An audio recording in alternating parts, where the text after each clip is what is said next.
Buenos días a todos los que se están conectando. Vamos a dar un par de minutos para que todas las personas que se registraron terminen de entrar y ya damos inicio.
Bueno, buenos días a todos. Gracias por estar conectados el día de hoy. Mi nombre es Silvia Trejos y les saludo desde Costa Rica y espero que en nombre y representación de la Asociación Latinoamericana de Derecho y Construcción ALDEC, espero que todos se encuentren muy bien, seguros y sanos en sus casas, en sus trabajos, en medio de la pandemia que aqueja al mundo entero por razón del COVID-19. Bueno, el día de hoy hemos titulado este evento un webinar diferente, la primera edición que hacemos algo así. Le hemos nombrado el Construction Talks y realmente lo que queremos hacer realmente es hablar, conversar entre todos los expositores y que nos den un poco sobre la base de su experiencia, sobre un tema en específico, y en este caso es la perspectiva del abogado in-house. Y bueno, este es un formato un poco diferente porque tenemos dos paneles en estos 60 minutos. Cada panel tendrá una duración de 30 minutos aproximadamente. Y bueno, en la primera parte tendremos la perspectiva del abogado in-house como tal, una interacción entre los abogados in-house y los abogados externos. Y en la segunda parte estaremos conversando sobre lo que es la gestión contractual, también desde una perspectiva del abogado in-house. El día de hoy me acompañan grandes profesionales como lo son Alberto Madero, Diana Gárate, Eric Britton, Luis Pablo Cobar y Moisés Arteaga. Y la verdad es que, bueno, les agradezco muchísimo por estar presentes el día de hoy aquí con nosotros, compartiendo todo lo que ustedes nos pueden enriquecer con su conocimiento y nos pueden dar ciertos tips y demás para las personas que están aquí conectadas. Eh, bueno, para empezar, voy a presentarlos a todos brevemente y damos inicio con el primer panel porque el tiempo nos apremia. El doctor Britton se tiene que ir un poco antes porque tiene unos compromisos laborales. Entonces, Eric nos va a acompañar obviamente en la primera parte del panel, pero lo tenemos que dispensar para que pueda atender sus compromisos laborales. Bueno, en el primer panel vamos a estar Alberto Madero. Alberto Madero es colombiano, es representante de ICC JAF Latinoamérica y además es el gerente de arbitraje de la refinería de Cartagena, Reficar. También está Eric Britton, que es panameño, es socio de la firma Britton Iglesias y bueno, es un miembro fundador de la Asociación Latinoamericana de Derecho de Construcción. En el segundo panel estará Diana Gárate como moderadora. Diana es peruana y es la gerente de regulación y cumplimiento en APM Terminals en Callao. Y también estará Luis Pablo Cobar, que es guatemalteco y es socio de Integrum, y Moisés Arteaga, que es hondureño y es asociado al LexinCorp Central American Law Firm.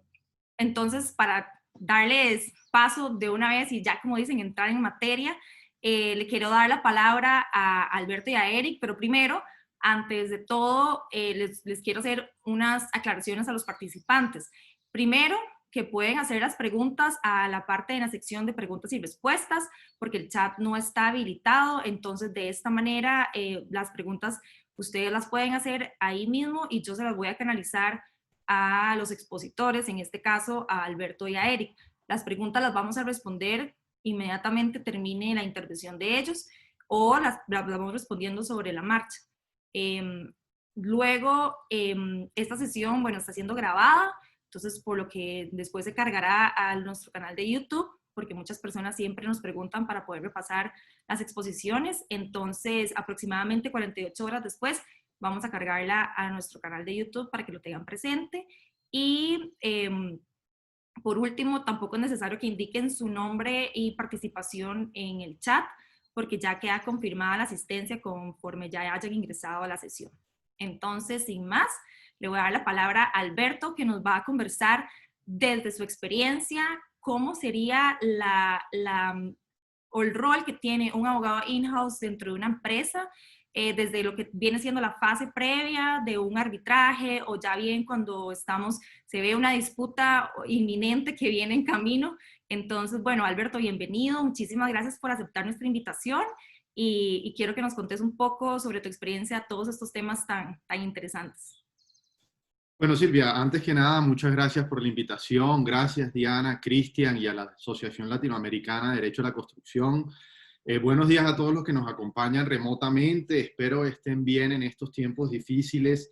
Y bueno, yo antes de empezar tengo dos disclaimers. Uno, un poco antipático y obviamente todo lo que yo diga no podrá ser usado en mi contra, ¿no? Yo hablo a título personal y mis afirmaciones o intervención no compromete a la organización en la que trabajo ni a la Cámara de Comercio Internacional. Segundo, mi presentación la voy a enfocar desde un punto de vista práctico, va a ser una aproximación práctica, voy a hablar un poco desde la experiencia y entonces a aquellas personas que de pronto estaban esperando largas disertaciones y análisis de casos y teorías jurídicas, pues bueno, de pronto este no es el foro. Entonces me voy a enfocar más en consideraciones prácticas y también voy a iniciar a partir del momento cuando nosotros los abogados in-house recibimos esa llamada desesperada de algún ingeniero o administrador de contratos de la organización en la que nos dicen que hay que demandar a un contratista, ¿no? Entonces, ahí voy a partir yo. La gestión contractual entiendo que en el siguiente panel van a hablar un poco de eso. Entonces, ¿qué es lo primero que nosotros como abogado in-house hacemos al interior de la organización cuando recibimos este tipo de llamadas o cuando empezamos a recibir alertas de los equipos técnicos en el sentido que creen que hay una controversia y que ya no hay nada que hacer y hay que irnos a un arbitraje, ¿no? Yo a esto lo llamo como la etapa inicial. Yo antes que nada creo que lo primero es un poco entender el problema. Lo primero que hay que hacer literalmente es entender el problema. ¿Esto qué implica? Identificar al equipo técnico primero que va a ayudar al abogado in-house a entender el problema. También, obviamente, hay que revisar las comunicaciones y documentación relacionadas con el problema. Y más importante, hay que definir los roles que van a tener cada uno de los miembros de la organización en la gestión, llamémoslo así, de esta controversia, ¿no? ¿Qué es lo que va a hacer el equipo in-house? ¿Qué es lo que va a hacer el equipo técnico? Pero sobre todo, ¿qué es lo que no va a hacer el equipo técnico sin el acompañamiento de los abogados? Algo muy importante, y aquí quiero destacarlo, aquí empieza el acompañamiento del área jurídica, ¿no? Yo creo que los jurídicos no pueden recostarse un poco y decirles, no, mira, esto síguelo gestionando de esta manera, te doy 2 o 3 recomendaciones y luego me cuentas. No, hay que dar un acompañamiento constante, hay que definir cuáles van a ser los roles del equipo técnico, los roles del equipo jurídico, identificar puntos de contacto, tanto del equipo jurídico como del equipo técnico, Y también yo creo que lo más importante es empezar a monitorear las comunicaciones, ¿no? Yo creo que mucho antes del arbitraje entran por lo general los abogados y sobre todo del lado del contratista en estos arbitrajes de construcción y ya empiezan a redactar las comunicaciones. Entonces, eso es una alerta que ya la contraparte se está preparando para un litigio y ahí el abogado in-house debe tener un rol protagónico también. Entonces, una vez se conforme ese equipo, se distribuyen los roles entre el equipo técnico, el equipo in-house, hay que revisar la cláusula de solución de controversias.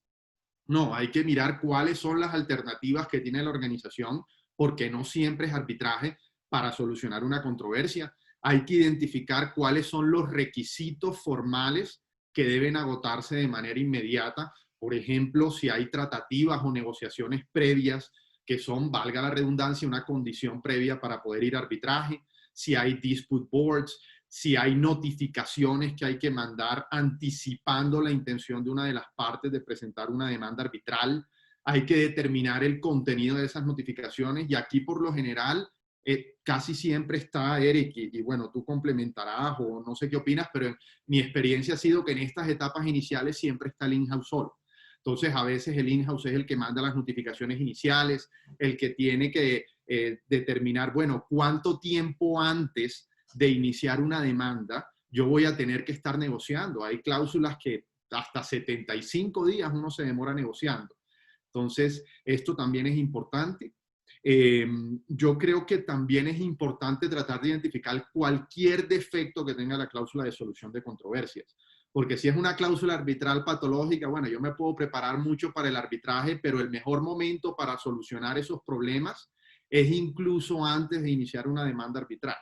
Incluso yo he estado en casos en donde ambas partes ya se resignan que, bueno, estos problemas solo los vamos a poder resolver en un arbitraje, pero no queremos incurrir en todos estos costos que pueden devenir de una cláusula patológica y lo que hacen uno es por medio de acuerdo soluciona esos problemas en la cláusula. Este también es el momento, cuando uno revisa la cláusula arbitral, mi recomendación también sería revisen las pólizas. Importante. No se imaginan los casos que yo he visto en donde dejan vencer pólizas, donde no envían las notificaciones a tiempo. En los arbitrajes de construcción, todos ustedes saben que tenemos un gran número de pólizas, tenemos pólizas todo riesgo, tenemos garantías de cumplimiento, tenemos a veces garantías de cumplimiento de casa matriz, y es importante también, esto es algo que deben definir porque esto hace parte de la estrategia jurídica, cuándo notificar el siniestro, cuándo activar estas pólizas, pero lo importante es no dejarlas vencer. Entonces, esta yo lo llamo como la etapa preliminar, ¿no? Aquí apenas ustedes están haciéndose la idea de qué es lo que viene, ¿no? Y diseñando preliminarmente la estrategia jurídica. Si la cláusula arbitral tiene dispute board, pues hay que analizar si me voy a un dispute board. Si la cláusula arbitral tiene negociación, hay que analizar si la negociación, si vale la pena agotar esa etapa o no, si es obligatorio agotarla o no. Y la parte más importante, y aquí, Eric, me gustaría que tú intervengas porque aquí empieza ya uno a identificar de pronto la necesidad de contratar un externo, que es lo que yo llamo la etapa de análisis preliminar. En esta etapa de análisis preliminar, básicamente es ya entender en mayor detalle, empezar a investigar bien la disputa, y aquí se identifican ya, yo creo que de una manera más concreta, las alternativas para poder solucionar esa disputa. Empiezan las comunicaciones con los directivos también en esta etapa y es la del análisis preliminar.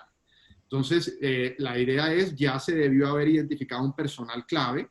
Por lo general van a ser muchos técnicos, por lo general van a ser técnicos las personas que están en el campo, en el proyecto. Entonces, mi recomendación sería iniciar entrevistas preliminares para entender mejor el problema, porque las personas que están en el campo son las que en verdad conocen el problema. Hay que compilar la información. Y aquí sí una recomendación. Estos litigios de construcción, la documentación contemporánea es muy importante y la cantidad de documentación, miles y miles de documentos, es impresionante. Entonces sí hay que compilar esta información de manera temprana y este es el mejor momento de hacerlo, también cuando incluso los ingenieros todavía siguen en el proyecto. Porque yo he visto en casos en donde organizaciones empiezan a compilar información cuando ya mitad de los ingenieros se desmovilizaron un gran error. Entonces, hay que compilar la información. Mi recomendación sería crear un repositorio de información digital. ¿Y por qué también un repositorio de información digital? La información digital tiene no solo la información que ustedes ven en el documento, también tiene lo que se llama metadata. La metadata es información que te permite determinar quién creó el documento, cuándo se creó el documento, quién lo modificó, cuáles fueron las modificaciones, y esa información, si bien no conozco muchos arbitrajes en donde se admite como evidencia, sí es importante por dos razones principales. Para identificar potenciales testigos que conocen de la elaboración de esos documentos, de la redacción de esos documentos, incluso si el contrato y la ley aplicable lo permiten, también para identificar cláusulas del contrato cuando esa documentación se refiere a documentos contractuales, ¿no? En esta etapa de análisis preliminar, yo creo que lo más importante, y parecería curioso, pero hay que determinar cuáles fueron los hechos. Cuando ustedes empiezan a hablar con los técnicos en un proyecto de construcción, todo el mundo tiene una versión distinta de los hechos. Esto es impresionante. Todo el mundo tiene una perspectiva distinta de la realidad. Entonces, hay que llegar a esos hechos y determinar de una manera consensuada, bueno, aquí qué fue lo que pasó, entre todos los involucrados en el proyecto, para definir, bueno, esta va a ser la posición de la compañía en cuanto a los hechos. Obviamente, luego, si se necesita un externo, el externo vendrá, y la idea también es que rete eso, ¿no? Que también hay que determinar, yo diría, en esta etapa, y aquí es, Eric, cuando yo creo que es importante de pronto el acompañamiento de un externo. Aquí se empiezan a analizar las probabilidades de éxito e identificar las potenciales reclamaciones, ¿no? Yo creo que esto es muy importante hacerlo de una manera temprana. También cuando uno empieza a identificar las reclamaciones, ya uno conoce cuál es la cláusula de solución de controversias. Es importantísimo determinar, bueno, yo aquí tengo un problema y mi cláusula de solución de controversias o mi experiencia me indica que estas son las alternativas. Puedo tratar de negociar, me puedo ir a un dispute board, me voy a un arbitraje, y con esos escenarios hacer una estimación de costos. También me parece algo muy importante. Y una vez se tenga esa información, nosotros, bueno, en la experiencia nuestra lo llamamos como un análisis costo-beneficio, ¿no? La idea es tener toda esa información que le permite, sobre todo a los directivos, ¿no? Porque es que esto no es el abogado in-house que decide empezar a demandar a todo el mundo a diestra y siniestra, y ya les voy a contar de un caso muy relevante acá en Colombia. Entonces, una vez uno tenga ese escenario, por lo general ese análisis preliminar, mi recomendación es incorporarlo en un documento. Y ese documento tiene dos funciones: compartirlo con el externo, que mira, este es el análisis preliminar, aquí está toda la información soporte, o con los directivos, y también presentárselos. ¿Y por qué hay que presentarlos a los directivos? Porque nosotros los in-house, si bien conocemos el negocio, conocemos los objetivos empresariales de la organización, tenemos que alinear también la estrategia jurídica con esa estrategia comercial y de la organización. Y los directivos a uno le pueden decir, oye, mira, sí, me estás diciendo que tengo probabilidades de éxito, no me va a costar tanto, parecería que me estás recomendando ir a arbitraje, pero es que yo tengo una relación con esta contraparte, es mi mejor cliente, o de pronto tengo otros proyectos a largo plazo y mira, yo no me quiero ir a un litigio a ellos, entonces busquemos solucionarlo sea como sea de manera amigable. O puede ser una decisión de negocio, no, mira, eso no me parece que reporte un daño muy significativo para la compañía, no lo persigamos. Entonces, estos temas no jurídicos, estas consideraciones no jurídicas, compartirlas con la alta administración ayuda también a terminar ese análisis preliminar, ¿no? Bueno, aquí entonces también después de este análisis preliminar, cuando ya uno decide, por lo general cuando uno decide, bueno, vamos a seguir tratando de solucionar esto independientemente de cuál sea la solución, casi que forzosamente siempre sigue una etapa de negociación, ¿no? Entonces yo creo que aquí, Eric, es cuando ustedes por lo general entran, cuando uno ya ve, bueno, aquí de pronto ya yo estoy viendo que me voy a un arbitraje, aquí yo de pronto estoy viendo que vamos a una negociación seria, uno aquí empieza a preguntarse, bueno, ¿necesito o no un externo? Entonces, ¿cuáles son las consideraciones que yo diría que uno tiene en cuenta para determinar si contrata o no a un externo, ¿no?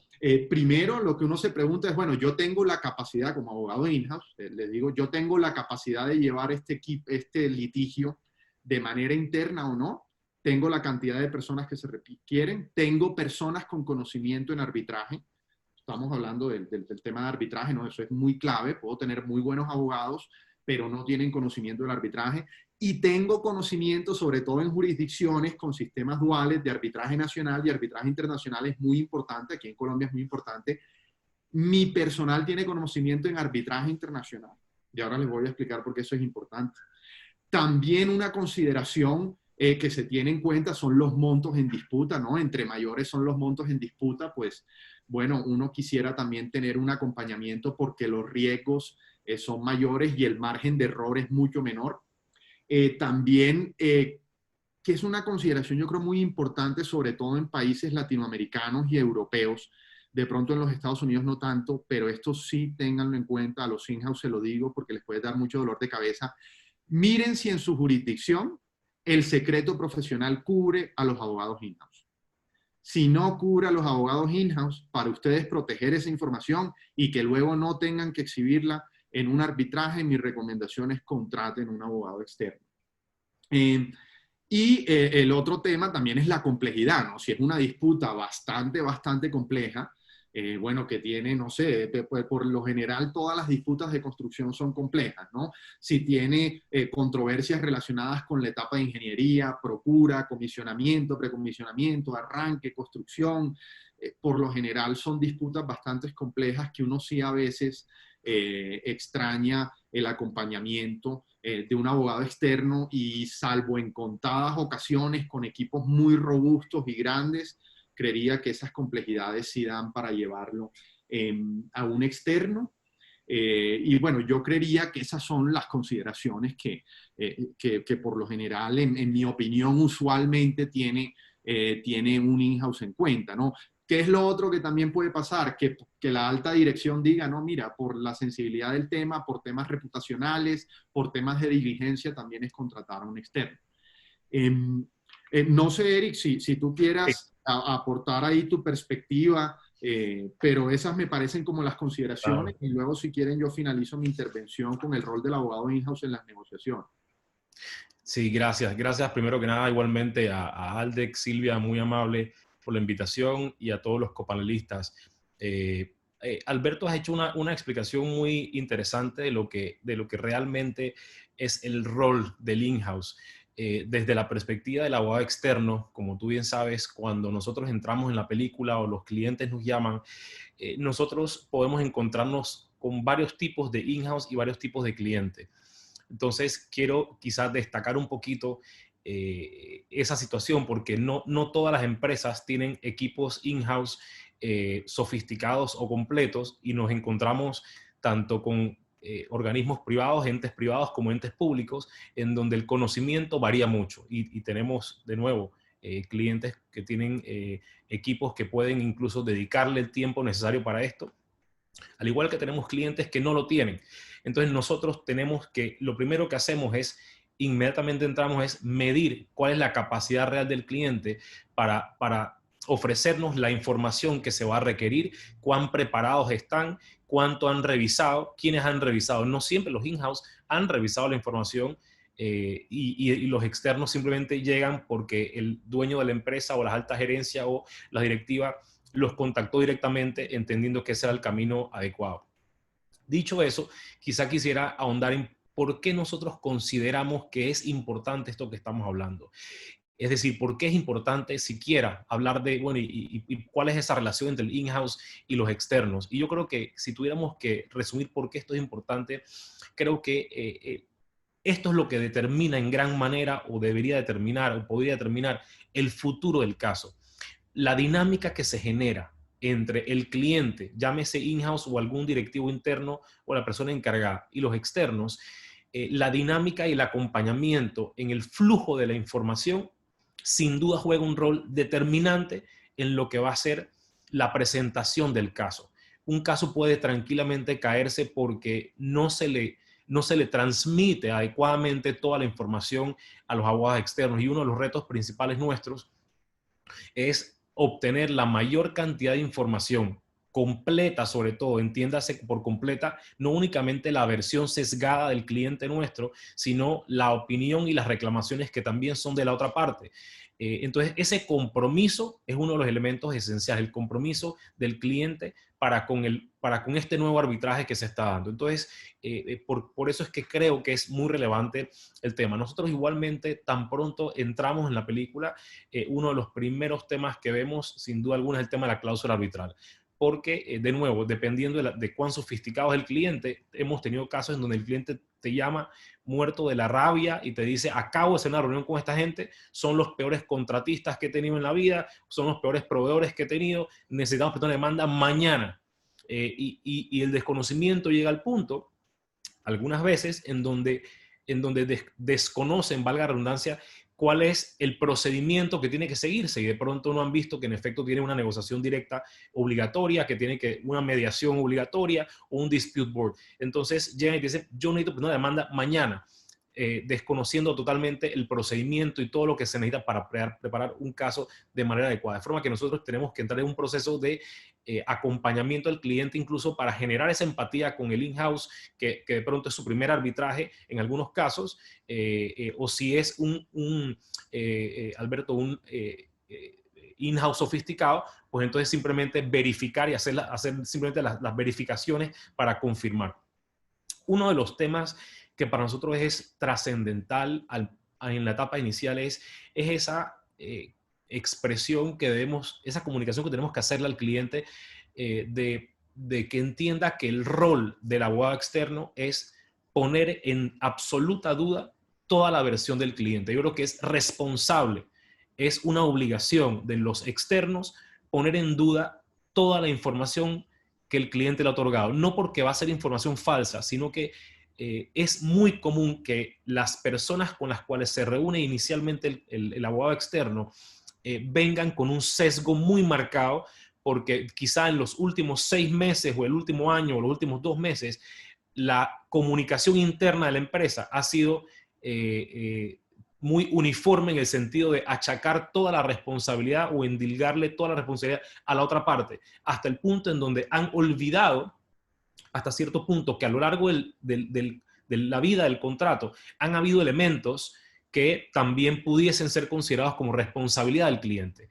Es obligación entonces nuestra, y lo hacemos, expresar al cliente que toda la información que le vamos a pedir va a ser en adición, o hay mucha información en adición a la que nos están proveyendo, y que la razón es que nosotros tenemos que cuidar el proceso, cuidar el caso y completar el análisis hasta el punto en donde debemos dudar de todo lo que nos está diciendo el cliente. Esto, por supuesto, de la manera más respetuosa y más explicada al cliente, para que no se entienda como un irrespeto. No le estamos diciendo al cliente, no te creo, lo estamos diciendo es, no, estoy obligado a no confiar en lo que me dices y a encontrar todas las pruebas que fundamenten tu versión, y además aquellas pruebas que pudiesen poner en riesgo tu versión. Creo que ese es uno de los principales temas de inicio. Lo otro es que hay temas urgentes, hay temas que nosotros llegamos y el primer día notamos en la documentación, como tú bien decías, Alberto, hay respuestas que dar, hay opiniones que entregar, hay cartas que comunicar, hay inicio de procesos que hay que hacer.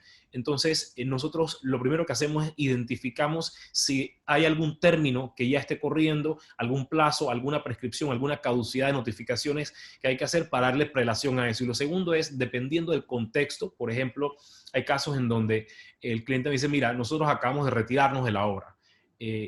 O estamos decidiendo retirar la obra, mañana nos retiramos, ya mandamos la carta, o revísate esta carta, nos estamos retirando de la obra. Y resulta que el contratista se está yendo de la obra y no ha logrado tener pruebas de cuál es el estado en el que está dejando la obra. No se sabe cuál es el avance. Si eso llega a un arbitraje, ¿cómo sabes tú, cómo demuestras tú más adelante cuáles eran las condiciones de la obra al momento en que tú saliste, más allá de un cronograma que seguramente va a haber disputas sobre él o sobre las actas de avance? Entonces, hay temas que son urgentes y nosotros, por ejemplo, le damos mucho énfasis a tenemos que procurar una prueba antes de que tú salgas.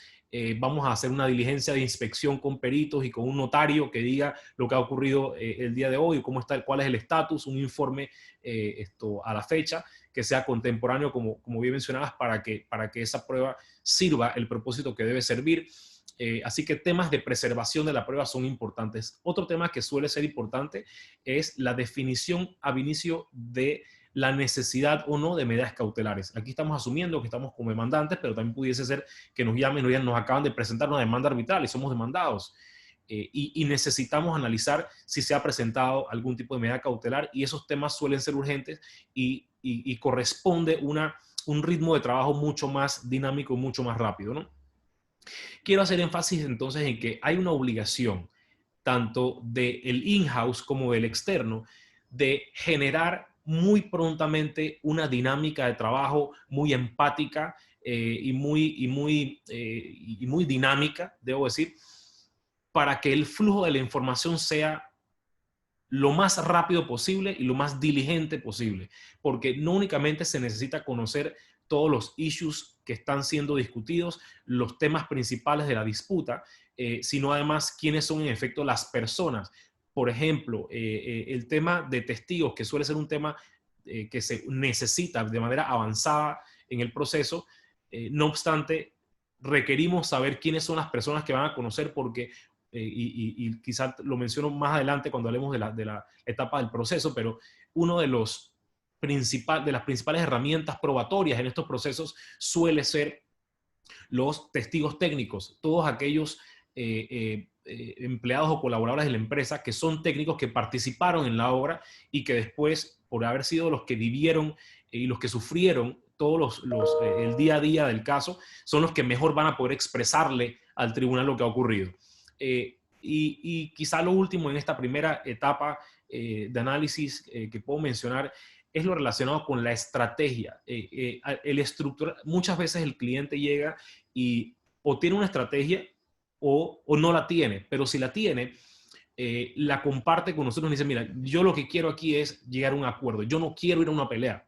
Y tomar en consideración esa inquietud del cliente, ese interés del cliente, es absolutamente relevante, porque va a determinar cuáles son realmente las recomendaciones iniciales del externo sobre ir o no al arbitraje, o ir en qué forma, o qué tan agresivo, o inclusive el tema económico de los fondos que están disponibles para poder atender esto. Creo que un cálculo preliminar de los montos que van a estar involucrados en esto es importante. Alternativas de third party funding son temas que se analizan igualmente de entrada, para saber las posibilidades que tiene o no el cliente para obtener el fondeo de los casos.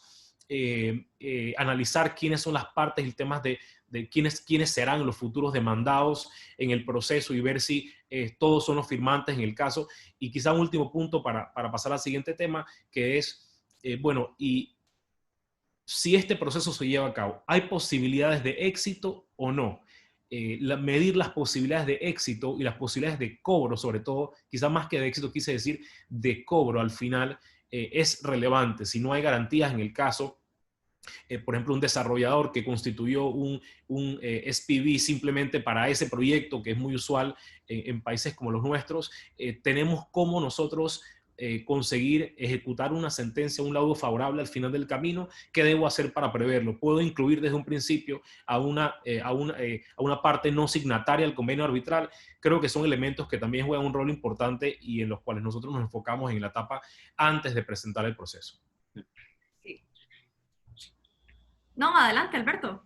No, yo quiero ahí profundizar en un tema que dijo Eric, y como lo mencioné en este análisis preliminar de la disputa, por eso es que a mí me parece muy útil que intervengan los abogados externos, porque esa es la idea, que reten la posición del cliente, que reten la posición de la organización, que identifiquen riesgos, y yo creo que es una buena práctica identificar potenciales contrademandas y también la probabilidad de perder una contrademanda, porque es que eso ya me va a dar a mí el panorama si irme a un arbitraje es inteligente o no. Estoy de acuerdo con Eric, sobre todo en el sector de construcción, en donde por lo general son compañías extranjeras que llegan al país y en realidad el único activo que tienen es una sociedad de propósito especial que desarrolle ese proyecto. Uno tiene que determinar desde mucho antes, bueno, si tengo un laudo favorable, ¿cuál va a ser el proceso de ejecución? ¿Me toca ir a ejecutarlo en Estados Unidos, en Europa, en un tercer país? ¿Cómo es ese proceso? ¿Cuánto me va a tocar? ¿Y qué activos tiene? Algunas de estas compañías cotizan en bolsa. Es muy fácil hacer un análisis de si tienen o no activos para responder y dónde los tienen. Entonces, me parece muy relevante lo que dijo Eric. Y el otro punto en relación con los testigos y el personal que va a apoyar, uno de los grandes retos que también yo creo en los arbitrajes de construcción y que tienen los in-house es que muchas de estas disputas se dan al final. Como dijo Eric, ya voy a dejar tirado el proyecto y me voy. Entonces, al final de un proyecto, ¿qué es lo que sucede? Se desmoviliza la gente. Y estas personas son ingenieros que son unos animales, como digo yo, muy especiales de proyecto, que van por todo el mundo de proyecto en proyecto. Y yo a veces me he llevado la sorpresa que tengo testigos súper importantes y me dicen, no, mira, me voy a un proyecto y yo ¿a dónde? A Kazajistán. O sea, imagínense ese tema. Entonces, el tema de identificar el personal clave pronto, también incorporar el criterio de, oye, mira, esa persona me está ayudando, entonces en el plan de desmovilización de personal, dejémoslo hasta lo último porque nos está apoyando a estructurar nuestras reclamaciones. Yo creo que es muy útil. Y el otro punto que a mí me gustaría también tocar es, bueno, ¿cuál debe ser la intervención de los órganos decisorios de la sociedad, llámense juntas directivas, los presidentes, y porque esto siempre es como una pregunta que a mí me hacen, bueno, ¿quién toma la decisión de demandar o no? Tú tienes que consultar esto conjunta, no se tiene que consultar. Y yo creo que aquí en Colombia, bueno, para ponerles la relevancia de esta pregunta, hace poco renunció la Junta Directiva de Empresas Públicas de Medellín, una de las empresas más grandes de Colombia con inversiones en toda Latinoamérica, y la razón de la renuncia fue porque iniciaron un arbitraje y el presidente y vicepresidente jurídico no lo informaron a la Junta Directiva, renunció toda la Junta Directiva y un escándalo mediático tremendo. Entonces, mi respuesta a eso es, yo lo que diría es, todo depende de las normas de gobierno corporativo de la sociedad, pero mi recomendación que es siempre mantengan informados a los directivos, ya sea informándolos y dependiendo de quién gestione los riesgos en la organización. Hay organizaciones muy sofisticadas que ya tienen claro quiénes son los que gestionan los riesgos de litigio y a veces esas autorizaciones tienen que ir a junta, pero manténganlos informados y como les dije, es muy importante que los mantengan informados desde el inicio porque ellos también le hacen ver al in-house y al abogado externo las consideraciones de negocio de si se debe o no iniciar un arbitraje. Y segundo, un arbitraje, y yo creo que con esto concluyo, un arbitraje es un proyecto de la organización. O sea, en un arbitraje no solo participan los in-house. En un arbitraje y en una negociación, si tuviéramos más tiempo les puedo decir, pero yo he tenido equipos de contables, de ingenieros de costos, de personas de relaciones públicas para uno estructurar acuerdos. Entonces, esto también involucra a muchas personas y que los altos directivos, los vicepresidentes tengan esto en cuenta, también va a permitir que estas personas dentro de la organización tengan la disponibilidad de poder ayudarlos. De poder ayudar tanto a los externos como al equipo interno. Entonces, este punto creo que también es importante tenerlo en cuenta. Ahí tal vez con lo que estabas diciendo y ya para ir cerrando este primer panel, Eric, yo quería también que tal vez nos puedas decir con todo lo que nos estaba comentando Alberto, qué tan importante es ya desde la perspectiva como, ¿verdad?, externo, el que acompañar al in-house durante el proceso arbitral, ¿verdad? Porque como estabas diciendo ahora, por el tema de la especialización o los tecnicismos, o bien, aunque el in-house tenga una muy buena preparación, pero ¿cuál ha sido tu experiencia? Y eso también, si tiene algún impacto sobre el procedimiento o no sé, ¿qué nos puedes comentar? El acompañamiento durante el proceso. Claro, yo creo que las mejores experiencias que hemos tenido, sin duda alguna, son esas experiencias en donde tenemos un in-house.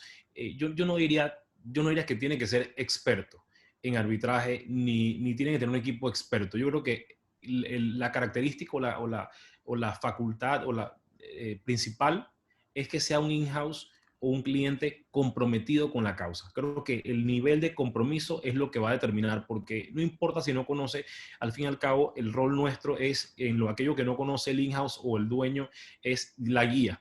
Entonces, sin duda alguna, ese compromiso, lograr ese compromiso, creo que es un trabajo muchas veces hasta de convencimiento nuestro. Nosotros le dedicamos tiempo a explicarle. Hay una curva digamos, de enseñanza aprendizaje con el cliente, cómo vamos a trabajar esto y entiende por qué esto es importante. Esto no puede ser así de rápido, esto tiene que ser con esto, tomemos esto en consideración. Hay temas de prescripción, hay temas de medidas cautelares, ¿por qué? Ese análisis inicial y esa confianza que se va generando entre el abogado externo y el in-house tiene que desarrollarse, ojalá lo más rápido posible, y es un trabajo en doble vía, creo yo, pero sin duda es fundamental para el éxito del caso. Yo creo que durante el proceso mismo, quizá, sin duda la fase probatoria es la más importante. Cuando decimos la fase probatoria nos referimos tanto el desarrollo de la misma práctica en audiencia, pero quizá más importante todavía es la recopilación de la información documental, por un lado, la preparación de testigos y peritos.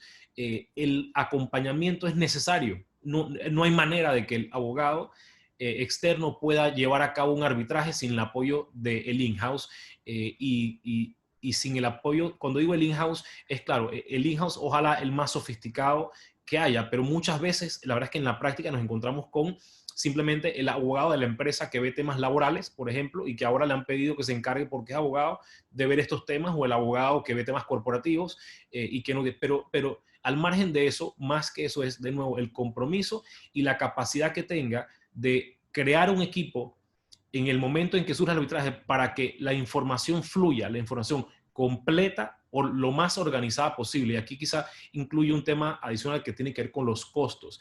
No importa el tamaño de la empresa, no importa los fondos que tenga la empresa para llevar a cabo un arbitraje, siempre el cliente desea y te pide que el proceso sea lo más económico posible, que haya la menor cantidad de gastos posibles. Y en nuestra experiencia hay muchos costos que están asociados a la obtención del material. Hay mucho tiempo que se invierte en revisión de documentación, en preparación de documentación, en obtención de la información incluso a lo interno, copias, producción de documentos, de forma que en la medida en que ese proceso de esa obtención de esa información sea o cuente con el apoyo de los internos, disminuye sustancialmente el costo de lo que tienen que hacer los abogados externos. Pero nos encontramos casos en donde el cliente llega y te dice, mira, la verdad es que yo no sé dónde está la información, son estas cajetas, son estos files, comienza tú a revisar y cuando comienzas a pedir la información encuentras una resistencia porque dices, no, para eso te contratamos. Y cuando la actitud es, para eso te contratamos y no hay esa voluntad de apoyar, bueno, es cierto, para eso nos contratamos, solo que va a demorar un poco más porque nosotros somos nuevos en el tema y va a costar más porque tenemos que hacerlo nosotros a unas tarifas X. Entonces, creo que sí es muy importante, igualmente en la preparación de los testigos y en la preparación de los peritos. Y de nuevo, cuando hablo de los peritos y los testigos, quiero hacer también nuevamente énfasis en los testigos técnicos, tenerlos disponibles y tener la facultad de poder disponer de ellos simplemente para las audiencias, para las reuniones, sin limitaciones. Creo que siempre ha sido algo que ha apoyado muchísimo en el curso del proceso arbitral. Ok, perfecto, muchísimas gracias. Bueno, yo creo que ese es un tema que realmente nos daría para horas de horas para conversar. Vamos a ver si podemos hacer la versión número 2 de este webinar para poder seguir conversando, pero yo sé que Eric, bueno, tiene que marcharse por temas laborales. Muchísimas gracias por acompañarnos este ratito y también, bueno, cualquier asunto que tengamos alguna duda, que nos presenten la audiencia, luego te la transmitimos, si no por escrito, pero te agradecemos muchísimo por haber sacado este ratito dentro de tu agenda. Y al contrario, gracias a ustedes y las muy amables. Gracias. Alberto sí se va a quedar con nosotros acompañándonos a escuchar la segunda parte de este webinar y bueno, también ahí si tienen alguna consulta la pueden hacer al chat aquí en las partes de preguntas y respuestas. Ahorita no tenemos ninguna pregunta, pero me imagino que tal vez los participantes querrán hacer un amarre entre lo que nos conversaron Alberto y Eric y ya lo que nos va a conversar entonces el segundo panel. Entonces yo le voy a dar la palabra a Diana Gárate, que va a ser la moderadora de este segundo panel. Diana, bienvenida. Gracias por estar con nosotros y adelante. Muchas gracias, Silvia. Gracias por la presentación y gracias a la Asociación Latinoamericana de Derecho de la Construcción por la invitación. Estoy muy contenta de estar con ustedes el día de hoy. Gracias al público que nos acompaña. y gracias también a los panelistas. Bueno, como comentó Silvia, en esta segunda media hora vamos a conversar de 2 temas puntuales. El primero que vamos a conversar con Pablo es sobre la gestión contractual en un contrato de construcción, y el segundo tema que conversaremos con Moisés son sugerencias para prepararse para una controversia de construcción. Sobre el primer punto, la gestión contractual en un contrato de construcción, si bien se ha hablado mucho o hay muchos paneles sobre este tema, lo que hemos querido hacer en esta oportunidad es tratar de enfocarlo de una manera mucho más práctica, ¿no? Sobre este punto, nuevamente, algo que a mí me gustaría acotar es, en mi experiencia de in-house, algo que he notado y que es muy importante de cara al management de un contrato de construcción, es que tiene que participar en el mismo no solamente abogados o no solamente ingenieros, sino que tiene que ser un equipo interdisciplinario que se encargue de esta gestión. Normalmente la gestión contractual en una empresa, en una organización, recae en el área de operaciones, muy pocas veces recae en el área legal, y a veces no conversan un área con otra. Ahí es donde vienen entonces los problemas de una mala gestión y los problemas que pueden derivar a una controversia, a una posible controversia, ¿no? Entonces es importante tener en cuenta que la gestión contractual tiene que ser hecha en una empresa por un equipo multidisciplinario, es decir, abogados, ingenieros y en todas las personas que participan propiamente del contrato, todos los actores involucrados.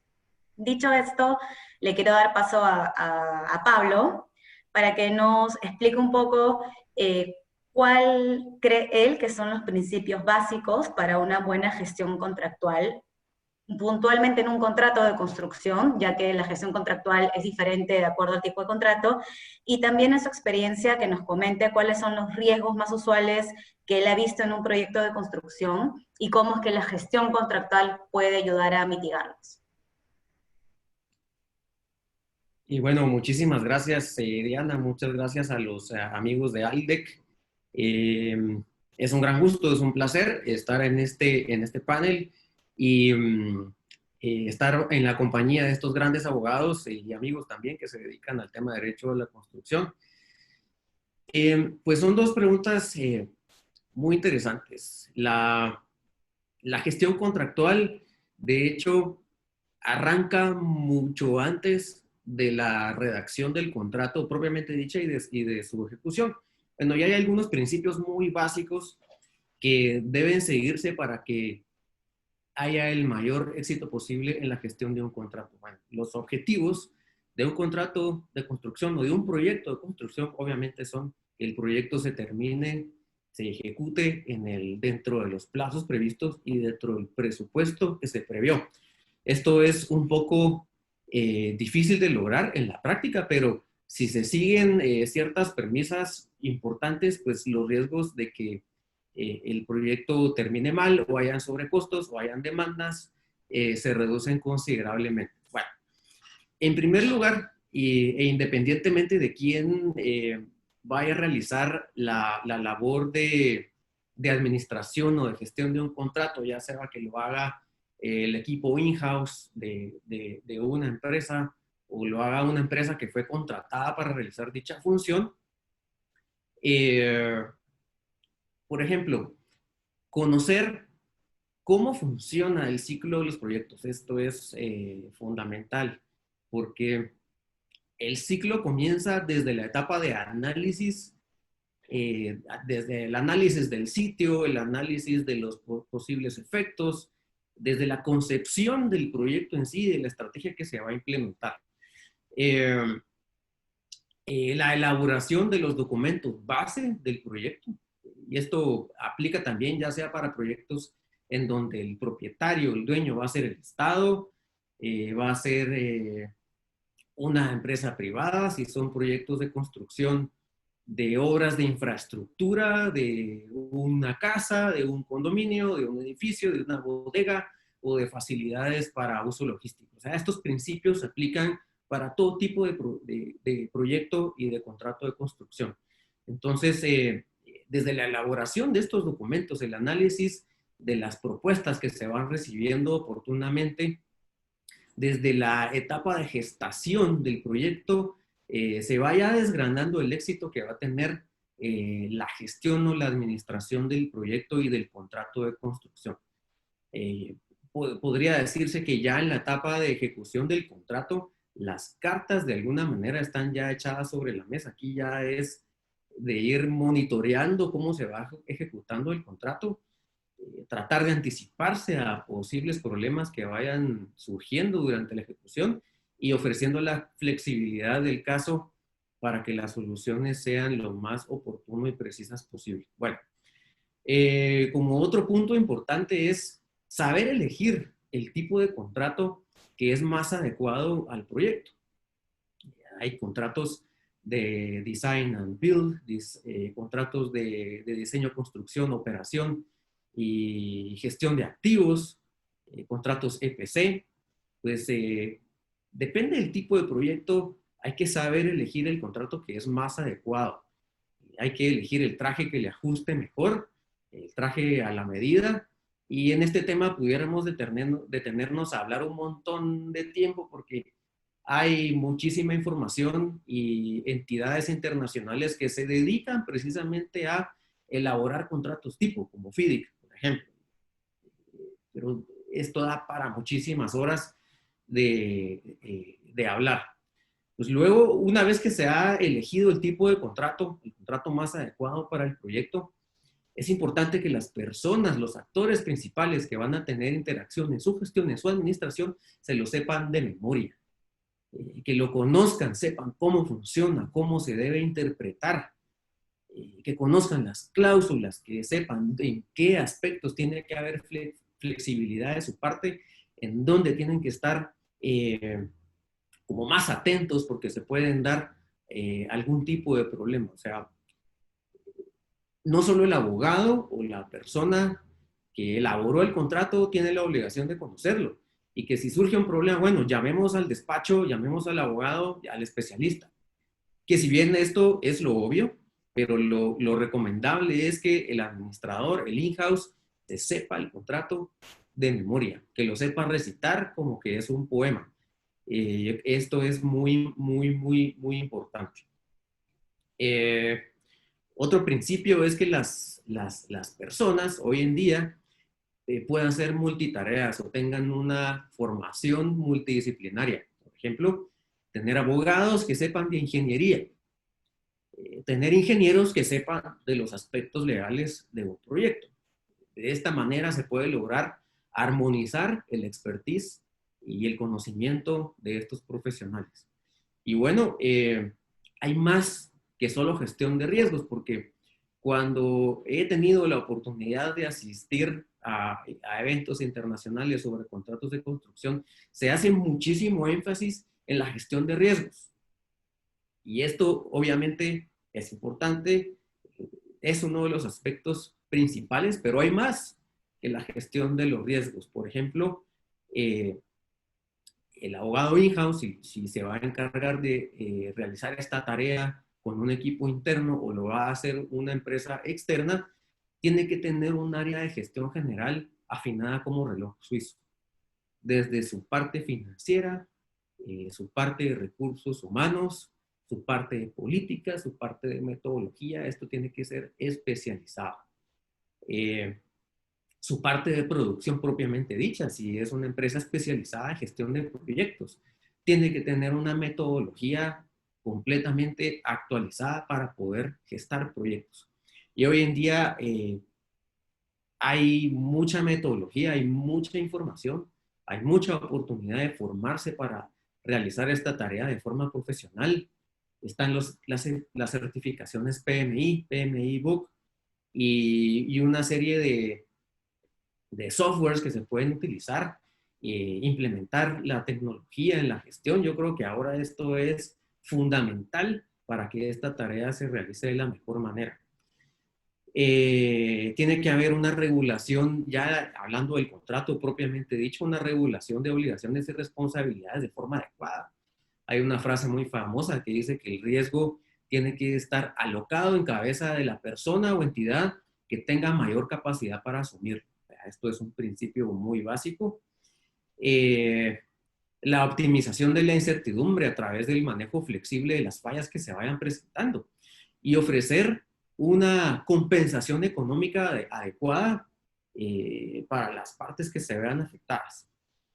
Optimización de la cadena de suministros, esto es fundamental, y que el gestor, el administrador del proyecto sepa y conozca el mercado de los suministros, que conozca los distintos proveedores y alternativas que existen para poder agenciarse de materiales, saber cuáles son los precios de los commodities que están involucrados en un proyecto: el cemento, el hormigón, el hierro, madera, productos prefabricados, tubería, etc.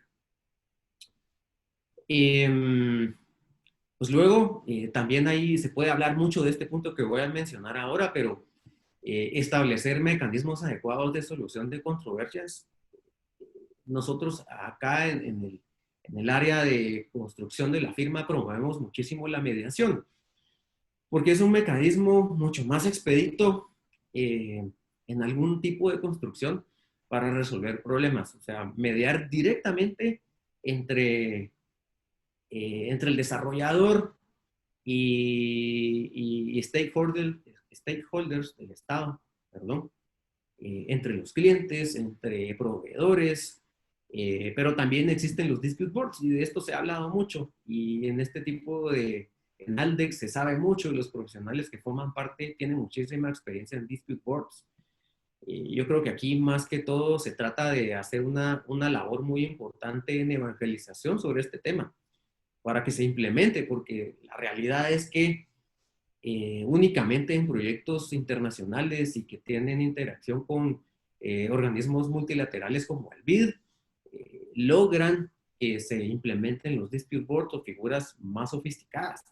Esto se implementa no porque qué bueno eso porque nos guste, sino porque de alguna manera nos lo van trayendo y nos lo van imponiendo en los contratos, pero son buenas prácticas. Entonces, y saber diseñar y redactar buenas cláusulas arbitrales. Yo creo que el éxito de un contrato depende mucho de eso, de una adecuada gestión de la solución de controversias a través del arbitraje. Ya mencioné el uso de tecnología y metodología adecuada. Hay muchas opciones. Y obviamente que el administrador o las personas que vayan a hacer la función de gestores del proyecto tengan muchas capacidades de solucionar, de negociar, de saber anticiparse a los problemas y tener ya las soluciones ya bajo la manga. O sea, obviamente para esto se requiere experiencia, se requiere recorrido, saber resolver las situaciones y saber interactuar, facilitar la comunicación entre los distintos actores que están dentro de un contrato. Entonces, termino con una de las primeras ideas, esta pregunta, que es saber mantener los objetivos del proyecto, que es que sea rentable, que se generen utilidades para las partes, que ya esto es difícil, tomando en cuenta que la industria de la construcción se mueve sobre arenas movedizas. Esto es lo normal, que haya un ambiente de incertidumbre, porque es así realmente, y esto me amarra a la respuesta de la siguiente pregunta. Bueno, ¿cuáles son los riesgos más usuales y cómo pueden mitigarse? Y aquí pues resalto de nuevo, hago énfasis en la idea de que la industria de la construcción se mueve en arenas movedizas. Entonces, fijar unas buenas bases contractuales con flexibilidad adecuada para aceptar cambios, con las compensaciones económicas apropiadas, es fundamental. Pero voy a enumerar antes cuáles son esos riesgos que se van presentando. Tanto la práctica como la literatura en tema de derecho de la construcción los dividen en dos grandes pilares. En primer lugar, pues están los riesgos de origen externo. Y aquí puedo mencionar ejemplos como fuerza mayor, y pueden darse casos como inundaciones en un proyecto, terremotos, estamos en una pandemia ahora que puede provocar retrasos o incremento de costos en la ejecución de un proyecto. Pueden haber riesgos políticos como cambios en legislación, en reglamentos, como huelgas, como expropiaciones, por ejemplo, y pueden haber riesgos externos relacionados con el financiamiento de un proyecto, como la inflación, el tipo de cambio. Este tipo de riesgos es un poco más difícil poderlos prever, si no es que imposible, salvo tal vez los riesgos de carácter financiero, como la inflación, el tipo de cambio. Aquí, si hay conocimiento, si hay experiencia en este campo, de alguna manera puede haber un monitoreo y utilización de herramientas económicas para poder prever efectos de variables económicas. Pero hay otro tipo de riesgos que son de carácter interno, más relacionados con la organización de la empresa. Retraso en permisos por mala gestión, por una mala comunicación entre los actores. Pueden haber riesgos relacionados con defectos del diseño, con una mala elaboración del contrato de obra. Estos pueden preverse, es más fácil preverse y básicamente estamos obligados a pulirnos para que estos no ocurran, pero si llegan a dar, si hay una incidencia de este tipo de errores, también tenemos que saber reaccionar y ofrecer soluciones adecuadas. Entonces puede decirse que algunos riesgos se derivan de errores de gestión, como mala comunicación, mala administración, mala gestión, identificación equivocada del tipo de contrato, falta de registro de hechos importantes en un proyecto, en la bitácora diaria, semanal, quincenal y mensual, poca flexibilidad en las personas. Entonces aquí es importante que para que estos riesgos, si es que ocurren, poder atacarlos, poder mitigarlos, poder hacer que sus efectos se produzcan lo menor posible en la parte financiera de un proyecto, pues es contar con personas que tengan experiencia, poder conformar equipos adecuados, hacer un checklist de cuáles son los principios que enumeré en la primera pregunta y pues incorporar tecnología, incorporar personas con experiencia.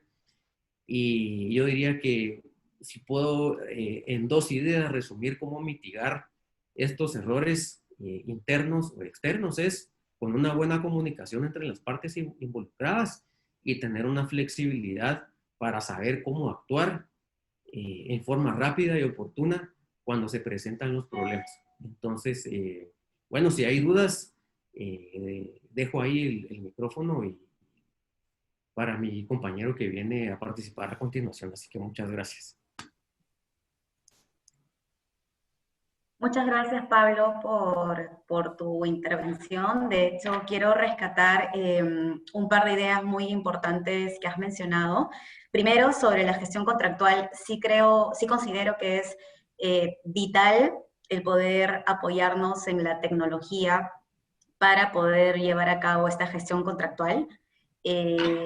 Por ejemplo, nosotros aquí en la compañía, y de hecho la mayoría de concesionarios en el Perú, utilizamos un software de la empresa Trintec que se llama Adra, que lo que hace es un software de gestión contractual que nos ayuda principalmente a la gerencia legal y a la de operaciones a mantenernos al día en las obligaciones no solo contractuales, sino también legales derivadas del contrato, en caso de contratación con el Estado, y nos ayuda a mantenernos al día en estas obligaciones, saber cuándo vencen los plazos, saber qué información hay que reportar, y todo esto se cuelga en este software, en esta nube. Entonces, de esta manera nos ayuda a 2 cosas, ¿no? A mantenernos al día en las obligaciones, evidentemente con esto se aminoriza el riesgo de incumplimiento, de imposición de multas y sanciones, y a su vez tenemos todas estas obligaciones documentadas para que de cara a una controversia ya tengamos todo esto listo y seamos más eficientes en la gestión del tiempo al momento de encontrar la documentación. Entonces sí me parece vital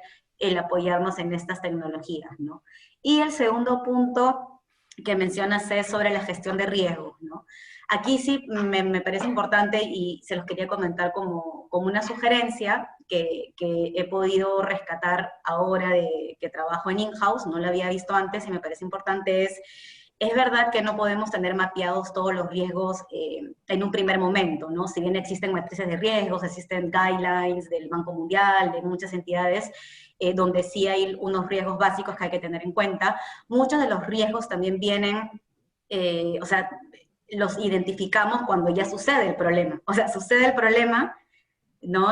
Se trata de solucionar, o a veces no se puede, pero ya queda identificado ese riesgo, ¿no? O sea, mi punto es, hay riesgos que se presentan sobre la marcha del contrato de construcción, sobre la marcha del proyecto, ¿no? Entonces creo que aquí lo importante es cuando lleguen estos riesgos que no se tenían mapeados, un gran ejemplo es una pandemia mundial, aquí lo importante es que haya en la empresa encargados, un área encargada o encargados dentro de un área que se dediquen a documentar todo el problema, ¿no? Identificar cuáles fueron los riesgos, cómo se mitigaron, ¿no? Y hacer como un memo, aquí le llaman un memo que es Lessons Learning, o sea, qué aprendimos de esta situación, y luego eso se alimenta a una matriz de riesgo, ¿no? Entonces ya queda este riesgo registrado y ya queda cómo es que se pudo mitigar el mismo en el momento en que ocurrió. Entonces, creo que el punto aquí es, en gestión de riesgos,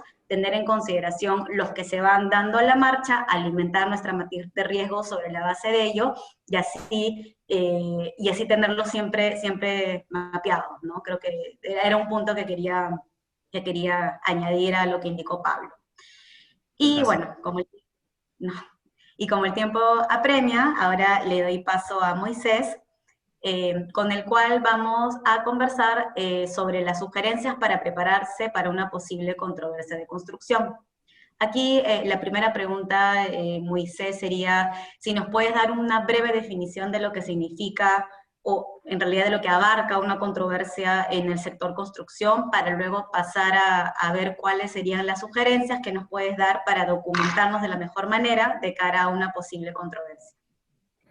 Muchas gracias, Diana, por la palabra, y un especial agradecimiento a ALDEC por darnos la oportunidad de participar en estos eventos que son muy importantes para compartir conocimientos. Y bueno, me gustaría empezar mi exposición haciendo una reseña del sector de la construcción. Como bien nos han indicado nuestros tres amigos que me acaban de anteceder, en pocas palabras, estamos en un rubro que es altamente conflictivo y complejo. Esto es por las diferentes actividades que se realizan. Aparte de esto, por lo general se tienen que alinear los diferentes intereses de las múltiples partes que intervienen, como ser el contratista, el contratante, subcontratistas, supervisor o gerente de proyectos, inversionistas, prestatarios. En fin, cada contrato definirá las partes involucradas y cada una de estas partes tiene que vivir a lo largo del proyecto una armonía que permita que el proyecto pueda concluir. Esta conflictividad y complejidad en ocasiones se debe a que existe una mala asignación de riesgos en los contratos, generando cierta incertidumbre en los roles y responsabilidades de las partes. Esa incertidumbre se debería de poder controlar si contratamos y negociamos de manera eficiente. Por ejemplo, cuando se está en la negociación, muchas veces pasa por alto el aplicar un sentido de racionalidad económica a un manejo de riesgo, el cual se verá reflejado en el precio de la obra. Pero como lo mencionaba Pablo, para suerte hay muchas organizaciones internacionales que han logrado que con mayor frecuencia se empleen estos contratos estandarizados o contratos modelos en donde se logran equilibrar estos riesgos. A esa complejidad hay que agregar que una parte quiere su obra en un tiempo, con un presupuesto y con una calidad determinada, y otra parte que quiere obtener una utilidad. Y esto es lo que inevitablemente hará que existan conflictos y que estos conflictos sean parte de la vida cotidiana en la ejecución de un proyecto en donde tendremos demoras por ampliaciones de plazo, disrupciones o valorizaciones de la obra. También tendremos defectos como lo son expedientes técnicos incompletos o la presentación de un trabajo de manera inadecuada. Pero, ¿es esto una controversia? ¿Realmente esto significa que hay controversia? Bueno, la respuesta a esto será dependiendo de la actitud que tomemos como parte y qué tanta armonía existe entre los intervinientes y si aún todos están en la sintonía de completar el proyecto. Entonces, regresando a la pregunta, podemos definir que una controversia es cuando existe un desacuerdo sobre un punto de derecho o de hecho. Podemos entonces definir una controversia propiamente en el derecho de la construcción como la situación que ocurre de factores internos y externos del contrato que genere variaciones que podrían impactar en la ejecución y en el cumplimiento de esto. Estos factores generan discusiones y pérdidas de armonía entre las partes, lo que a su vez suele derivar en conflicto. Y es a este factor humano en donde si se ha perdido la armonía, es lo que llamaríamos una controversia. Y como abogados in-house o a los abogados in-house, tenemos que decirles que hay que mantener una actitud en resolver la controversia sin que signifique litigio, pues estas controversias son el día a día de todo contrato de construcción. Y aunque pueden estar relacionadas con el alcance del contrato, con el cumplimiento de los plazos contratables o sobre la reclamación de daños y perjuicios, en donde puede que haya causal de terminación, se busque mantener el proyecto con vida.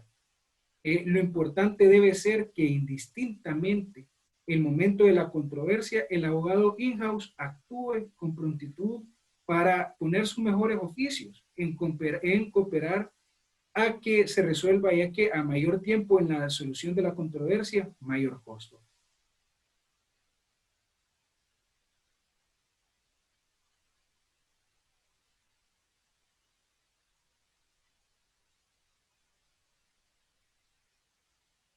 No sé si pasamos a la siguiente pregunta, Diana. Sí, claro, de acuerdo. Disculpa, se me colgó por un momento la señal.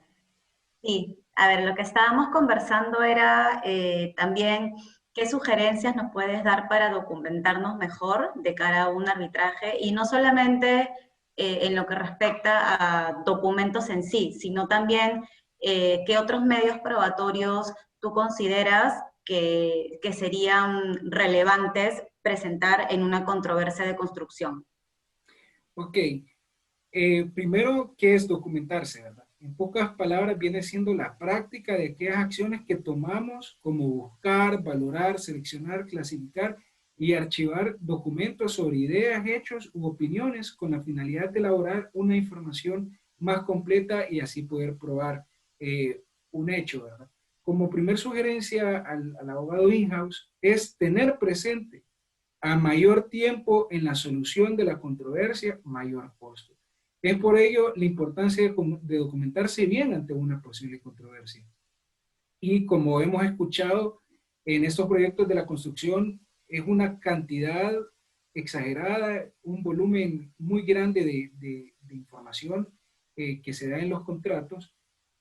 Puedo sugerir entonces clasificar los documentos tomando en consideración la relevancia de estos, en el entendido que todos los documentos generados tienen un fundamento legal y por ende nos van a servir para un posible reclamo.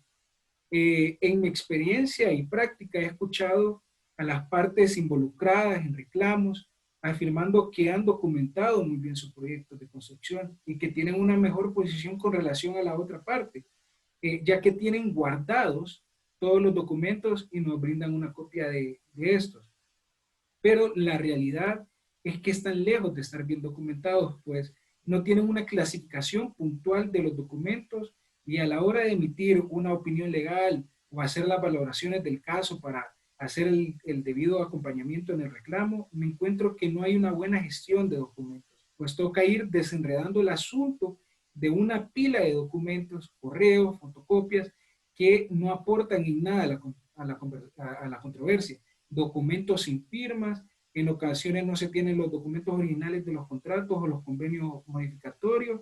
entonces contribuyen únicamente a que se incremente el tiempo de respuesta por estar haciendo un trabajo que se tuvo que haber realizado de manera oportuna.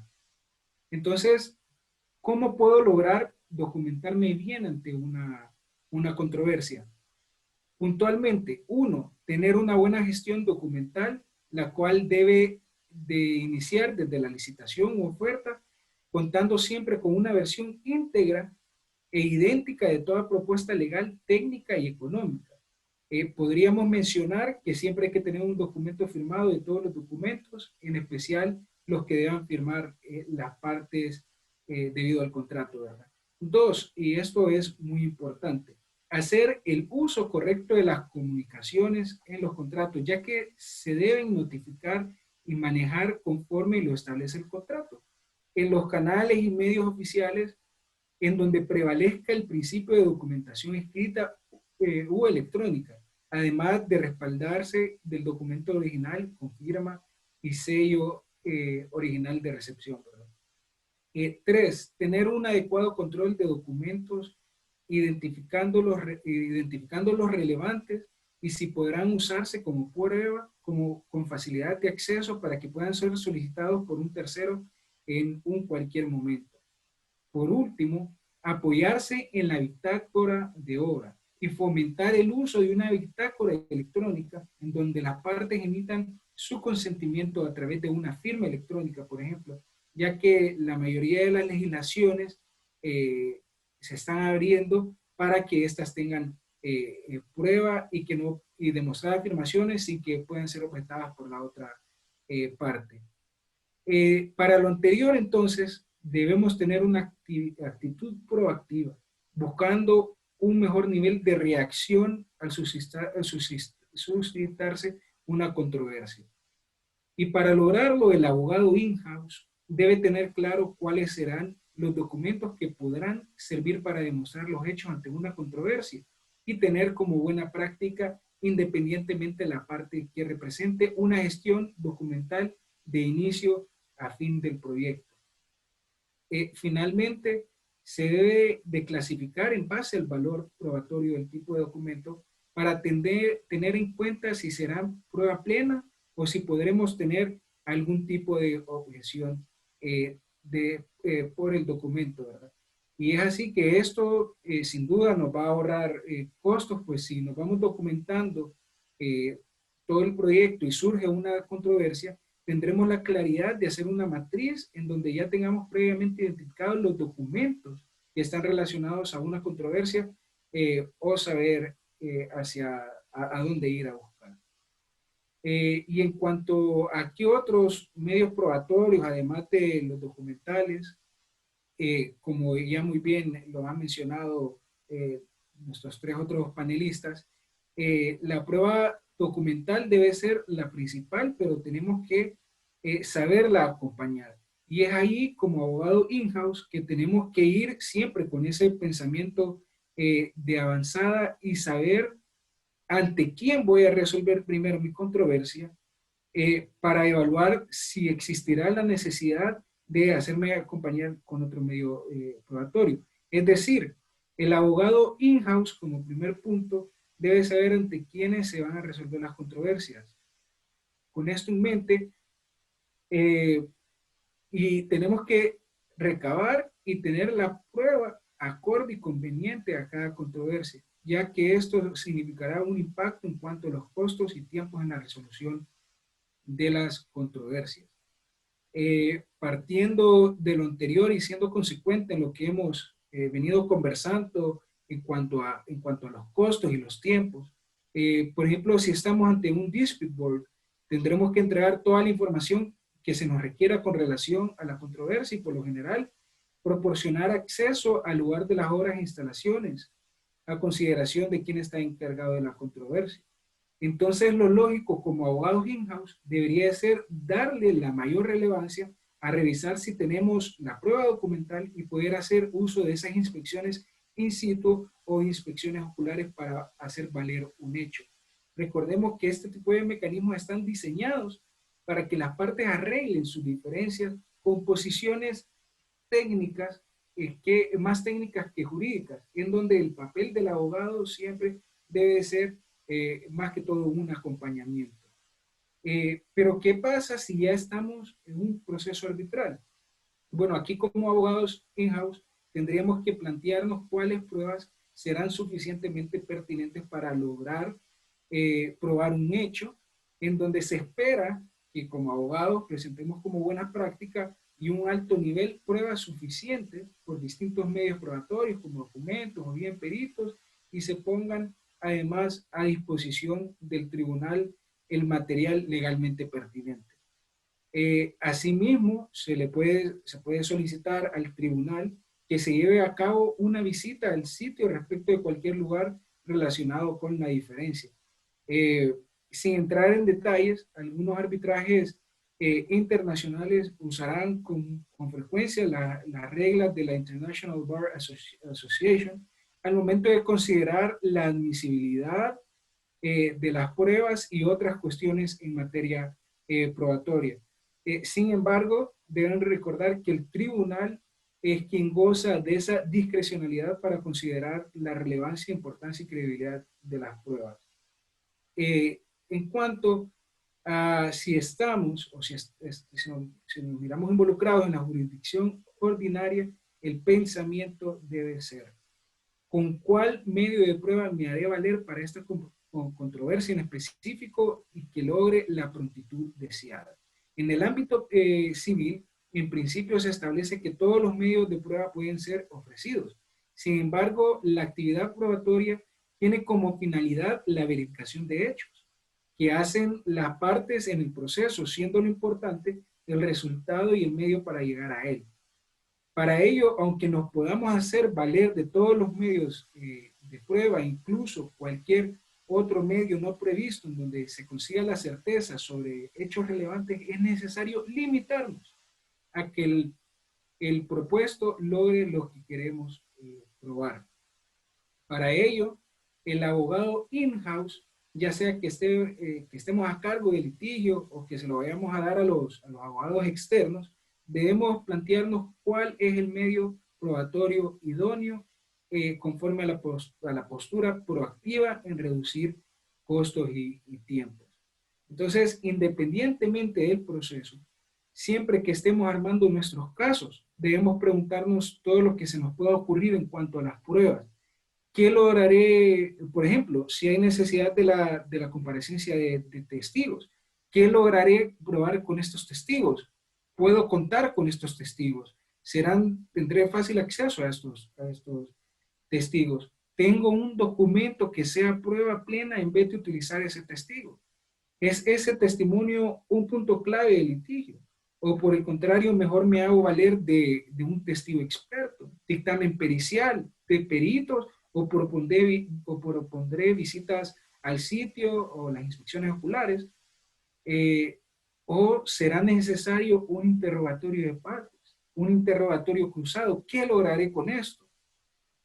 Otro ejemplo de qué preguntarnos podría ser si consideramos útil ofrecer una inspección, la que ofrecería una visión general de la obra para el que está conociendo la disputa y debe resolverla. Y si realmente será esto suficiente o si a esto le deba sumar un perito que pueda profundizar en el carácter técnico del problema.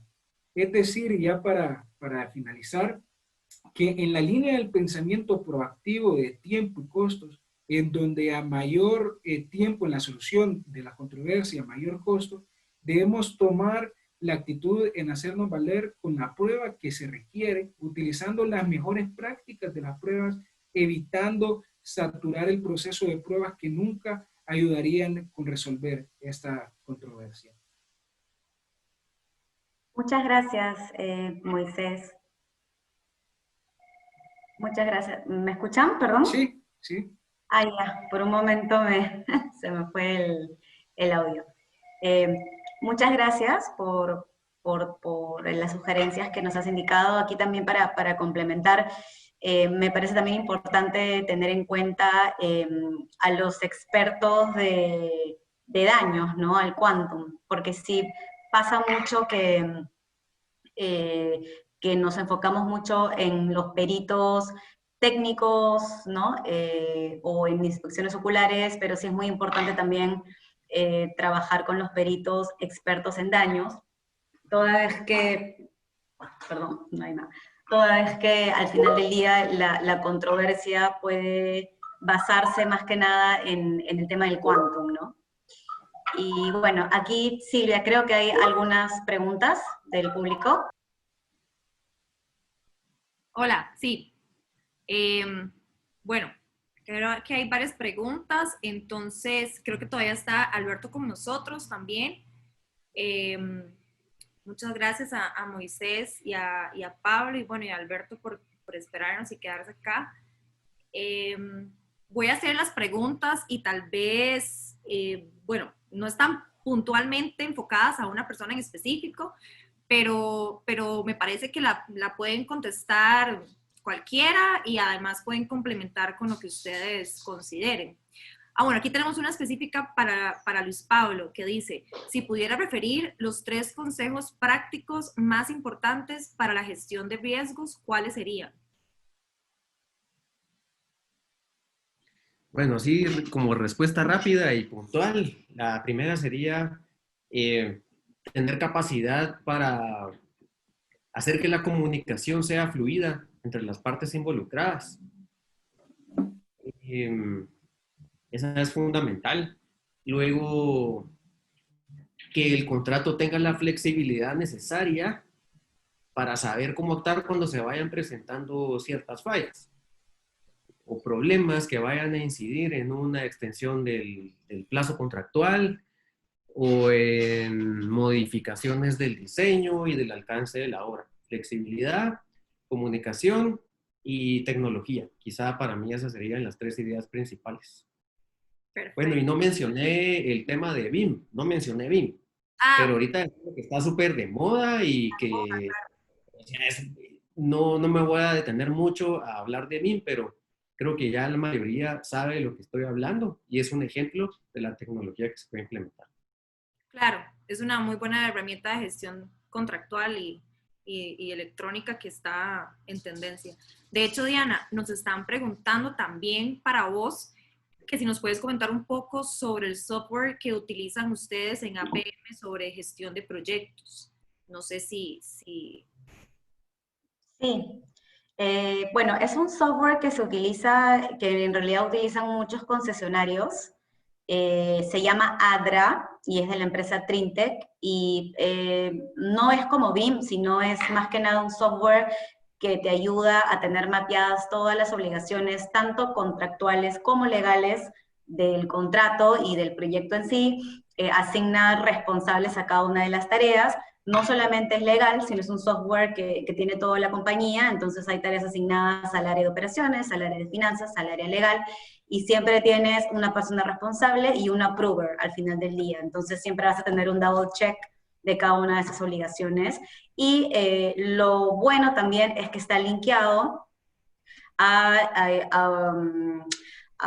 las mesas virtuales de las entidades públicas a las cuales tú le tienes que enviar la información. Entonces, cuando hay información que tienes que enviarle a la entidad pública, en nuestro caso tenemos al regulador de portuario, ya automáticamente envía la información. Entonces, creo que es una herramienta que reduce riesgos de incumplimiento y a la vez también es gestión de tiempo, ¿no? Ayuda a toda la empresa a minorizar los tiempos al momento de recabar la información.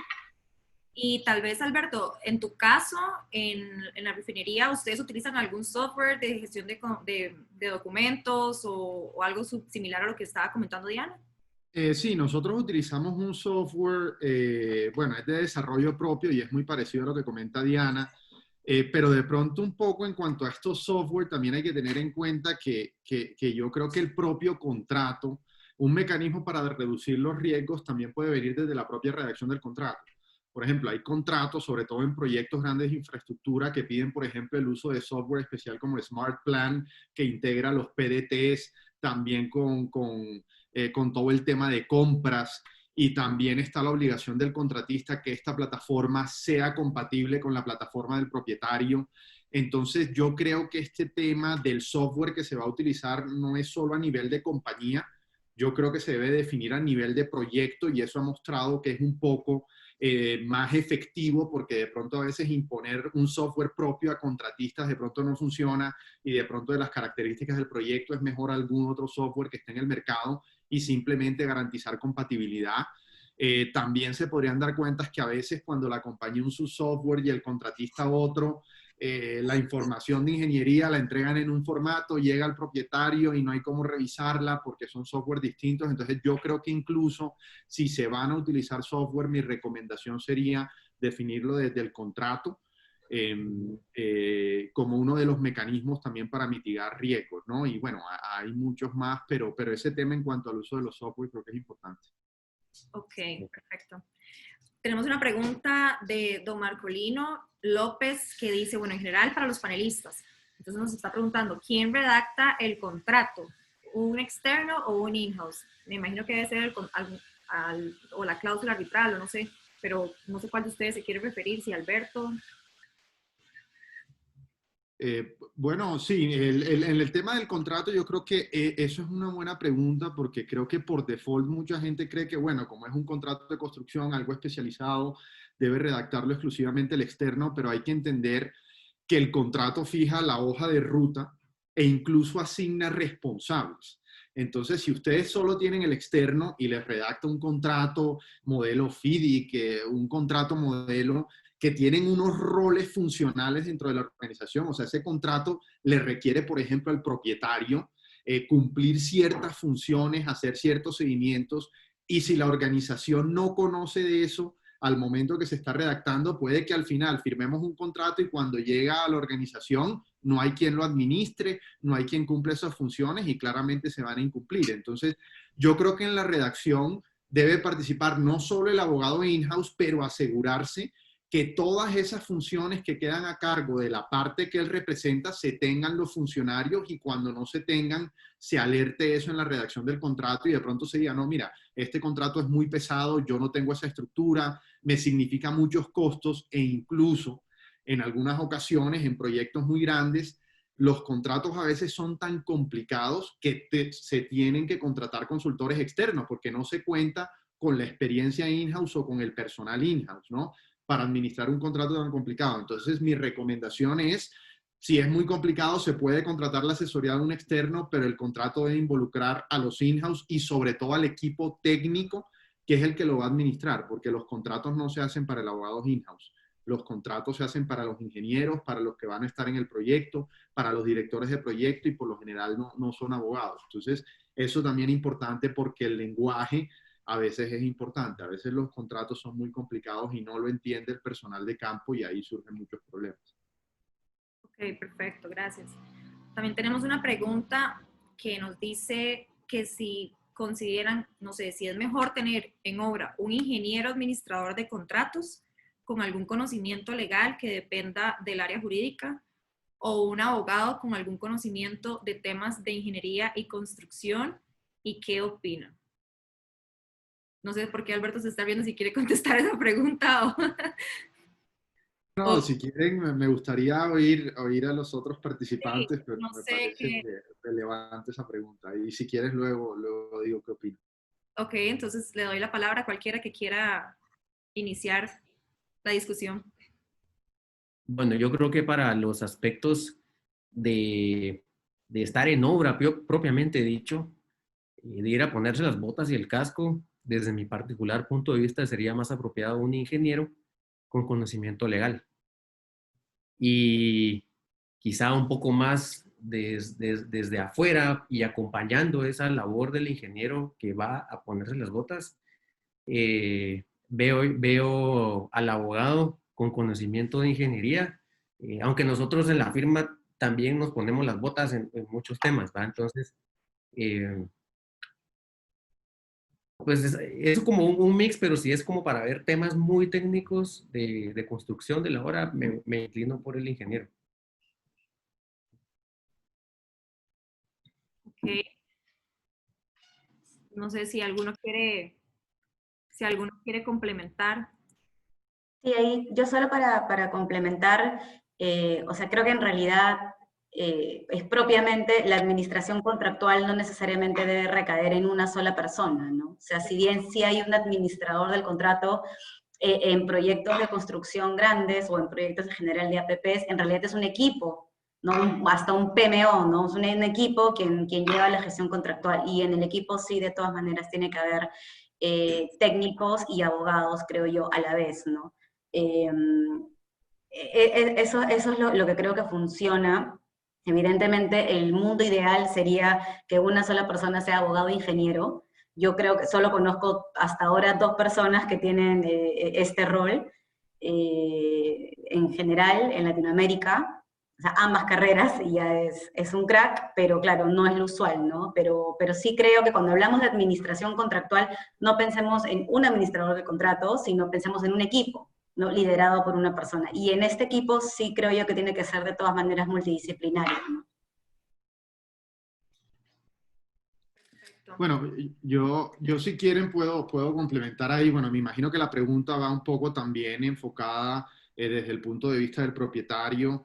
Yo estoy de acuerdo que el equipo que administra no es uno solo, pero bueno, yo sí creo, si la pregunta va encaminada a quién debería ser el director del proyecto, definitivamente, en mi opinión, un ingeniero. Yo creo que los abogados, un proyecto de infraestructura y construcción, el objetivo principal no es llegar a un litigio, sino es construir algo, y en eso sí estoy de acuerdo que deben ser los ingenieros los que lideren ese tema, tienen los conocimientos técnicos. Creo que ese ingeniero, más que conocimientos legales, debe conocer el contrato. Eso es clave, debe conocer el contrato, y uno, para conocer un contrato de construcción, no necesariamente tiene que ser un abogado. Ojalá y estén familiarizados con las funciones o el rol funcional que tienen bajo ese contrato, ¿no? Si es un director del proyecto, pues bueno, que antes haya sido director del proyecto, es muy importante, creo yo. Y en el punto de vista, bueno, ¿cuál debería ser la participación de los abogados? Yo creo que sí debe haber un equipo jurídico en campo. Yo creo que es muy importante tener equipo jurídico en campo. Segundo, si es un proyecto de infraestructura, si es un proyecto de construcción grande, también dependiendo del contrato, si tiene, por ejemplo, procesos de notificación de no conformidades durante la ejecución del proyecto, ¿no? Que se den como reclamaciones contractuales, ¿no? Porque durante el contrato, la vida del contrato, hay muchas reclamaciones contractuales que lo que dan lugar es a órdenes de cambio, modificaciones del PDT, incluso reconocimientos de sumas económicas a favor del propietario. Entonces, esa gestión de esas reclamaciones contractuales sí creo que debería liderarlas un abogado apoyado de su equipo técnico. Pero como lo digo, eso más que todo es para solicitudes de órdenes de cambio. Esos temas sí los tienen que revisar, solicitudes de modificaciones del contrato, solicitudes de mayores de reconocimientos por mayor cantidad de obra. Entonces, ahí el equipo jurídico es clave, y equipo jurídico en campo sería mi recomendación también. Ok, perfecto. Muchísimas gracias a todos ustedes, a Eric también, quien se tuvo que ir por temas laborales, pero yo creo que, como les dije al inicio, y bueno, durante toda esta sesión, este tema da para muchísimo, para hablar casi que horas y horas y horas. Entonces, ante la demanda que hemos tenido aquí en el chat de preguntas y respuestas, también nos dijeron que es importante tener la visión del constructor, del contratista, de verdad, porque también es como, aquí nos pusieron que es el que paga la fiesta, y es cierto.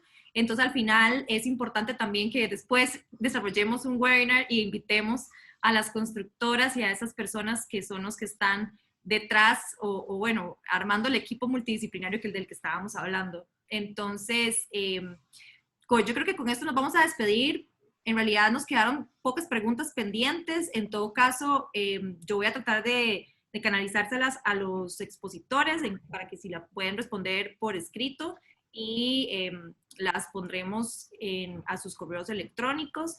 Les recuerdo que entonces esta sesión va a quedar grabada, perdón, va a quedar en el canal de YouTube en aproximadamente 48 horas. Y nada, les agradezco muchísimo a Alberto, Diana, Moisés, Luis Pablo y bueno, y a Eric también, en nombre de la Asociación Latinoamericana de Derecho de Construcción. Espero que tengamos muchas más oportunidades para coincidir en estos webinars. La verdad es que sus intervenciones fueron bastante buenas y creo que van a ayudar muchísimo al enriquecimiento académico de nuestros participantes y de nuestros asociados en general. Entonces, nada, los invito a que se sigan nuestras redes sociales para que vean todos los eventos que tenemos programados, porque estamos muy activos con el tema de los webinars y con el derecho de construcción. Entonces, con esto yo creo que nos despedimos. Muchísimas gracias a todos y espero que estén muy bien y cuídense mucho. Gracias. Bueno, Muchas gracias. Gracias. Chao. Chao, chao, gracias.